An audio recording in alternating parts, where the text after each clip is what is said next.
우리나라가 언제부터 이렇게 동성애에 대해서 이렇게 우호적인 나라가 되었을까요?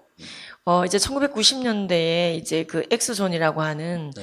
이제 그 게이 커뮤니티가 생기게 됩니다. 네. 이제 너무 잘 아시겠지만 그때는 뭐 PC통신, 네. 뭐 하이텔 이런 이름으로 굉장히 IT가 발전하던 때입니다.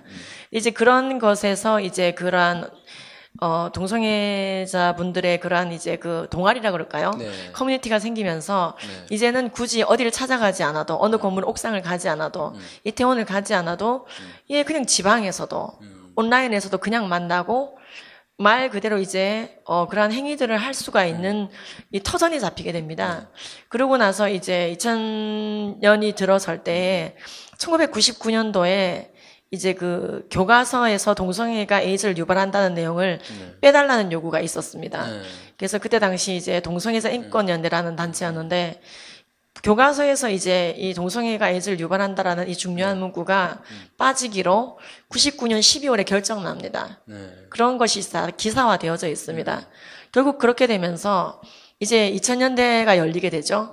근데 그 이후로부터는 이제 교과서에서도 그 중요한 문장이 빠지게 되고 예, 그리고 이제 2004년에 걸쳐서는 국가인권위가 동성애 표현 매체물이 유해 매체물이 아니다라고 권고하게 되는.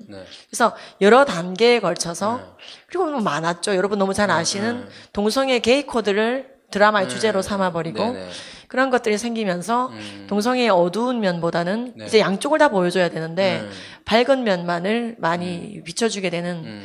결정적인 역할을 한 것은 제가 봤을 때는 2009년에 인권보도준칙의 제정입니다. 이것은 우리나라 기자협회와 또 국가인권위의 작품입니다. 그런데 이것이 결국에는 성소수자와 특정 질환을 연결해서 보도하지 못한다라고 하는 정말 눈과 귀를 가리는 역차별적 조항이 되는 것이거든요.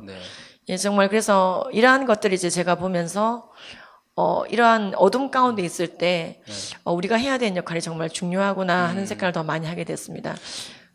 어떻게 기자로서 이러한 뭐 기자들이 입을 막는다는 얘기 아니에요? 뭐 어떻게 지금 뭐 된 거죠 이게? 일단은 만악의 근원은 국가인권위원회입니다. 다시 한번 말씀드리겠습니다. 만악의 근원은 국가인권위원회 성적 지향이라는 내자입니다. 내자. 이 내자를 뽑아내야 됩니다. 왜냐?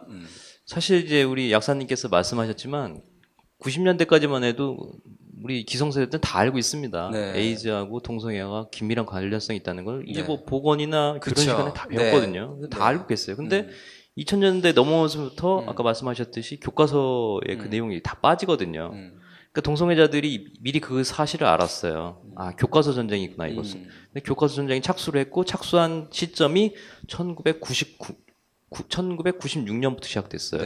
그래서 차츰차츰 바꾸기 시작했는데, 국가인권위원회가 이제 그 김대중 정권에 들어와서 이제 성립이 되고, 성적 지향이라는 그 내자가 은근슬쩍 거기에 들어가게 돼요. 근데 그 당시에는 아무도 몰랐죠. 국회의원도 모르고, 국민들도 모르고. 근데 그 성적 지향이 훗날 이게 엄청난 파괴력을 갖게 된다는 것을 이제서야 알게 된 겁니다. 왜냐? 법이라는 것은 그 법을 지키는 사람을 보호하고, 그다음에 법을 대상자들을 보호하는 어떤 기능을 갖고 있어요.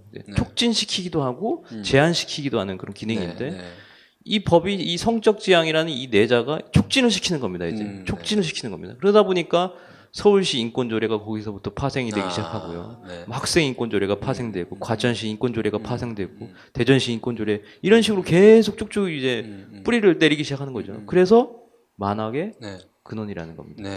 그래서 성적 지향 이 내자를 반드시 뽑아내셔야 됩니다. 근데 아까 기자협회와 인권위가 이제 그 협약을 맺었다고 그랬죠. 이제 보도준칙이라는 거.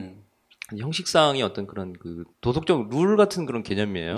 그렇기 때문에 뭐 그렇게 되면 저는 계속 위반하고 있죠. 지금도 위반하고 있는 그런 위반자인데.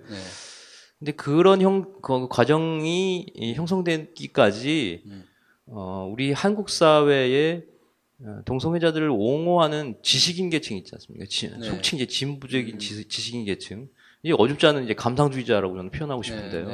이런 분들이 나와서 뭐 방송에서 뭐 성소수자 평등을 외치고 뭐 사랑은 뭐 혐오보다 강하다 네. 뭐 이런 얘기들을 계속 유포시키다 보니까 이제는 이제 지식인 계층이 마치 그들을 인정해야지만 내 어떤 수준이 인정받는 듯한 이런 어떤 그런 분위기가 형성이 돼 있는 거죠. 그런 관점에서 바로 국가인권위원회와 한국기자협회가 이 조인을 하게 됐고요. 네. 그래서 그 조항도 반드시 뽑아내야 됩니다. 그러면 그 정치하는 분들이나 국가는 이러한 심각성을 알지 못하나요? 그렇기 때문에 이런 것들을 이렇게 얘기하지 못하게 하는 성을 건가요? 모르는 게 아니라 이제 문제가 네. 없다고 보는 거죠. 그러니까 저는 네. 아까 그 동성애가 왜 이렇게 네. 우호적으로 됐는지에 대한 네, 얘기를 네. 하셨는데 저는 기본적으로 시대 정신의 문제라고 저는 생각합니다. 아, 네. 시대 정신이 사실은 이 말대로 정신이기 때문에 눈에 보이지도 않고 손에 잡히지도 않아요. 그래서 사람들이 무시를 하거나 무지합니다. 그 부분에 네, 대해서. 네. 그러나 사실 이 세상을 만드는 근원적이고 근본적인 힘은 시대 정신이에요. 네. 그래서 이제 우리가 사상이라고도 말하고 뭐 세계관이라고도 말을 할 수 있는데 그래서 한 나라와 민족과 개인의 사실 흥망성쇠는 사실 이 시대 정신에 달려 있거든요. 네. 그래서 이 생각의 결과가 시대 정신이에요. 음. 그럼 오늘날 우리 시대를 다스리고 있는 시대 정신이 무엇인지를 좀 살펴볼 필요가 있는데 결국 그 과거에는요 옳고 그름의 어떤 절대적인 기준이 있다고 믿었어요. 크리스찬이든 아니든. 그래서 결혼은 일부일처제가 옳다라고 봤고 성관계는 남성과 여성 간에 갖는 것이 정상적인 것이다라는 네. 합의가 있었습니다. 크리스찬이든 아니든. 야, 어떻게? 네. 그게 시대 정신이었어요. 근데 그 시대 정신의 근본적인 변화가 오기 시작한 거예요. 그 시대 정신을 한마디로 표현하면 절대적인 진리는 없다. 네. 이게 포스트 모더니즘이잖아요. 그게 이제 정치가 그게 지금 우리가 네. 우리 이 시대를 다스리는 시대 정신의 핵심입니다. 네. 절대적인 진리는 없다. 근데 이 절대적인 진리는 없다라는 진리만은 절대적이에요. 그래서 이 시대 정신이 다스리는 시대 속에서 절대적인 진리를 제시를 하면 인권 침해가 되는 겁니다. 네. 왜 너만 옳다고 생각하냐는 거죠. 그래서 그런 시대 정신이 만들어낸 산물 중에 하나가 도덕적 상대주의라는 거예요. 모든 옳고 그름의 기준은 절대적인 것이 아니라 사람마다 다르다는 거예요. 네. 그러면서 이제 결혼의 정의 왜 꼭 일부일처제해야 돼? 네. 왜 동성끼리는 안 돼? 음. 그건 다 상대적인 것 아니야? 라면서 이제 결혼의 정의를 재정의하고자 하는 시도들이 나타나기 시작한 네. 것이고 그것이 이제 이런 동성애 문제로 사실 꽃을 피우고 있는 거죠. 네. 정치 문제를 말씀을 하셨는데 결국 정치도 그 시대의 정신의 지배를 받습니다. 왜냐하면 정치라는 것이 결국은 그 시대를 살아가는 사람들의 표로 네. 이루어지고 모든 의사결정들이 이루어지기 때문에 네네. 일반 국민들의 정신을 다스리고 있는 그 시대 정신을 당연히 정치인도 따라갈 수밖에 없죠. 네네. 표가 필요하니까. 그렇기 때문에 이런 세상 속에서 진정한 그런 정말 자신의 어떤 정치적 이념이나 성향이나 출신 지역들을 떠나서 네.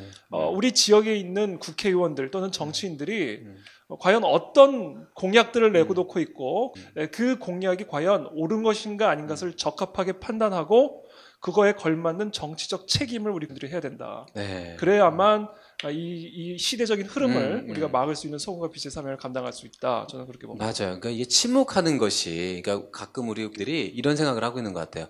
침묵하는 것이 마치 미덕인 것처럼, 그죠?